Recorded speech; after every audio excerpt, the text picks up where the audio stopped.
विद्यार्थी मित्रांनो, मेक्सिकोची Fatima Bosch या वर्षीची मिस युनिव्हर्स ठरलेली आहे।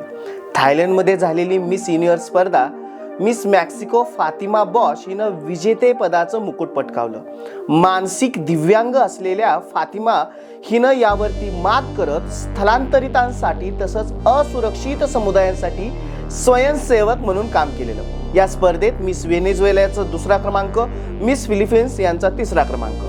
भारताची स्पर्धेत मात्र पहिल्या 12 जणांच्या यादीत पोहोचू शकलेला नाही।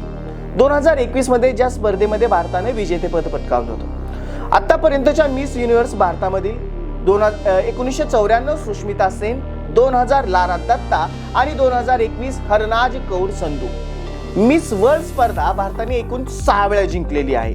1966 रीटा फारिया, 1994 ऐश्वर्या राय बच्चन, 1997 डायना हेडन, 1999 युक्ता मुके, 2000 प्रियंका चोप्रा आणि 2017 मानुषी छिल्लर। पहा, यासारख्या महत्त्वपूर्ण माहितीसाठी चॅनलला फॉलो करायला विसरू नका। धन्यवाद।